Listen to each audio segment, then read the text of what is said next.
अस्सलाम वालेकुम, मैं उस्मान फ़ारूक और एक और इम्पॉर्टेंट अपडेट के साथ मैं आपके पास हाजिर हूँ। और ये अपडेट है इस वीक की, और ये वीक बहुत बहुत बहुत इंपॉर्टेंट है। और वो इसलिए इंपॉर्टेंट नहीं है कि बहुत खुशियाँ आने वाली हैं, ये वीक थोड़ा सा कॉम्प्लिकेटेड है। कॉम्प्लिकेटेड क्यों है? क्योंकि मार्स जो है वो लीब्रा के साइन में जा रहा है 6 अगस्त को, यानी 6 अगस्त को Mars is going into its detriment, यानी कि बहुत खुशियों की जगह नहीं होती मार्स के लिए। बहुत सारे लोग कहते हैं आप किस तरह की बातें करती हैं, हमें समझ नहीं आती। तो मैं आसान अल्फाज में बताती हूँ कि मार्स जो है वो लीब्रा के साइन में बिल्कुल खुश नहीं होता, क्योंकि लीब्रा का साइन है बैलेंस, हार्मनी का, और Mars is not about it anything but this. तो क्या होता है कि मार्स जब लिब्रा के साइन में जाता है तो हमारी एक्शन की जो पावर है वो थोड़ी वीक हो जाती है, हम एक्शन नहीं ले पाते, और हमें इतना ज़्यादा एक्शन करना होता है कि हम अपने आप को समझते हैं कि हम डिले कर रहे हैं चीज़ों को, हम लेट हो रहे हैं, फ्रस्ट्रेशन हो रही है, और जो रिजल्ट्स हम चाह रहे होते हैं वो हमें अचीव नहीं होते।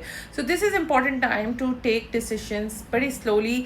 बहुत ज़्यादा ओवर एक्सपेक्टेशंस ना रखें अपने साथ, ताकि आप जो हैं वो ज़्यादा फ्रस्ट्रेट नहीं हो। तो मार्स इन लिब्रा फर्स्ट थिंग जो कि 6 अगस्त को रहा है। इंपॉर्टेंट डेट्स हैं, मैं आगे और भी डेट्स बताती हूँ जिनका आपको ख्याल रखना है। तो मार्स आ रहा है लिब्रा में। मार्स के लिब्रा में आने के फ़ौरन बाद, यानी कि फ्राइडे अगस्त 8 को जो है, और अगस्त 9, वेरी इंपॉर्टेंट, क्योंकि मार्स जो है वो अपोजिशन बनाएगा सैटर्न के साथ पहली, और फिर बनाएगा नेपच्यून के साथ। तो जब मार्स सैटर्न के साथ अपोजिशन बना रहा है तो ये ऐसा ही है कि एक जो है बहुत ही स्ट्रॉन्ग किस्म का वॉरियर किस्म का इंसान है, और उसके आगे एक बहुत सीनियर किस्म का इंसान आके कहते हैं कि नहीं, एक्शन नहीं कहना। तो Mars is faced with opposition, यानी कि उसको स्टकनेस फील होगी। तो इसकी क्या इंडिकेशंस होंगी? इसकी इंडिकेशंस ये होगी कि फ्रस्ट्रेशन होगी, डिसअपॉइंटमेंट होगी। आप जो रिजल्ट्स चाह रहे हैं ना, जो हम रिजल्ट ओरिएंटेड वर्ल्ड के अंदर रह रहे हैं, तो वो आपको इस टाइम पर नहीं मिलेंगे।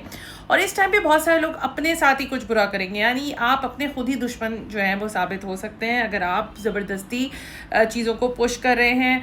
पर्सनल अटैक्स आपको फील होंगे, आप खुद पे तो अपने आप पे तो अटैक कर रहे होंगे, दूसरे लोगों पे भी कर रहे होंगे। आपको डिफ़िकल्टी होगी, लगेगा जैसे आप बोलना चाह रहे हैं लेकिन किसी ने आपके मुंह पे हाथ रख दिया। So you need to be very careful of this time कि आपने इसको किस तरीके से करना है। कोशिश करें कॉन्फ्लिक्ट्स ना करें, और फालतू की जो होते हैं ना, हम ओवर थिंकिंग करके हम कहते हैं आज हम इसको बताएंगे, तो ये दिन है किसी को नहीं बताने का। Please take care of this thing. Okay, हमने बात की अगस्त 9 की। अगस्त 9 को ही हो रहा है मार्स की अपोजिशन बन रही है नेपच्यून के साथ ना। पूरा वीकेंड ही आप इसको ले लें, क्योंकि एनर्जीज जो हैं वो एक्टिवेट होती हैं। तो बाय थर्सडे टू मंडे आपको ये फीलिंग्स आएंगी इन एनर्जीज की। मार्स की जो अपोजिशन नेपच्यून के साथ है उसमें क्या होता है कि आपको लगेगा आप डिस्करेज फील करेंगे, आपको लगेगा कि आप इतना काम कर रहे हैं कुछ हो ही नहीं रहा है, आप डिलूजनल हो सकते हैं, आप समझ सकते हैं कि आपको मोटिवेशन होती है हमें काम करने की, वो फील शायद ना हो। एट द सेम टाइम जो है पैसिव अग्रेसिवनेस आपको फील होगी अपने बॉसेस से, अपने कोलीग से, या अपने पार्टनर से भी हो सकती है। एट द सेम टाइम आप शायद अपने आप को सेल्फ डिसेप्शन मोड में ले जाएं, या आप अपने आप को कोई बादशाह समझें, या बिल्कुल ही आप कहें कि मैं तो कुछ हो ही नहीं। तो सेल्फ डिसेप्शन के मोड के अंदर भी बहुत सारे लोग इसमें जा सकते हैं। विक्टिम मेंटालिटी बहुत ज़्यादा कॉमन हो जाएगी। तो अगर आपको लगता है कि आप विक्टिम फील कर रहे हैं या आपसे कोई और विक्टिम फील कर रहा है, तो ये थोड़ा टेम्परेरी ट्रांजिट है, don't take it very seriously. At the same time ये कन्फ्यूजन भी देता है। अब आप ये देखें कि मरकरी भी रेट्रोग्रेड में है, उसके बाद मार्स जो है ये सैटर्न से ऑपोजिशन बना के आपको कंफ्यूज कर रहा है, आपको सैटर्न से कंफ्यूज कर रहा है। एट द सेम टाइम जो है वो नेपच्यून के साथ आपको डिलूजनल भी बना रहा है। तो आपने जितने भी एक्शन लेने हैं वो थोड़े सोच समझ के लेने हैं, क्योंकि ऐसा भी हो सकता है कि आप कोई खुद ही से सोचें, खुद ही से कंक्लूड करते हैं और खुद ही से एक्शन भी ले लें, और उसके बाद आप ये अगले हफ्ते सोचें जब मरकरी डायरेक्ट हो कि ये क्या किया है। So be very very careful this weekend.